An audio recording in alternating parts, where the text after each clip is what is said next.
JP और लोकनायक के नाम से मशहूर जयप्रकाश नारायण की पुण्यतिथि 8 अक्टूबर को मनाई जाती है। जयप्रकाश नारायण भारतीय स्वतंत्रता सेनानी और राजनेता थे।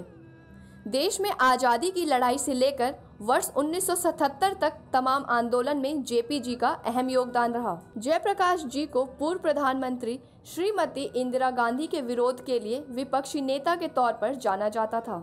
कहा जाता है कि उनके आंदोलन की वजह से इंदिरा गांधी के हाथ से सत्ता तक छिन गई थी। लोकनायक जयप्रकाश नारायण ने भारतीय जनमानस पर अपनी अमिट छाप छोड़ी थी। जयप्रकाश जी का समाजवाद का नारा आज भी गूंज रहा है। देश की आज़ादी के लिए स्वतंत्रता संग्राम में शामिल हुए जयप्रकाश को तरह तरह की परेशानियों का सामना करना पड़ा, लेकिन उन्होंने अंग्रेजों के सामने घुटने नहीं टेके। 11 अक्टूबर सन 1902 को जन्मे जयप्रकाश नारायण भारतीय स्वतंत्रता सेनानी और राजनेता थे। वे समाज सेवक थे। 1999 में उन्हें मरणोपरांत भारत रत्न से सम्मानित भी किया गया। इसके अतिरिक्त उन्हें समाज सेवा के लिए 1965 में मैग्सेसे पुरस्कार प्रदान किया गया था। पटना के हवाई अड्डे का नाम उनके नाम पर ही रखा गया है। इसके साथ ही दिल्ली सरकार का सबसे बड़ा अस्पताल लोकनायक जयप्रकाश अस्पताल भी उनके नाम पे ही है।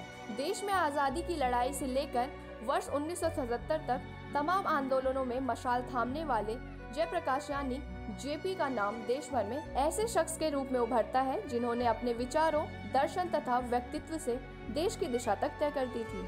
उनका नाम लेते ही एक साथ उनके बारे में लोगों के मन में कई छवियां उभर आती हैं। तो ऐसे लोक नायक जयप्रकाश नारायण को उनकी पुण्यतिथि पर कनक टाइम्स परिवार की ओर से शत शत नमन।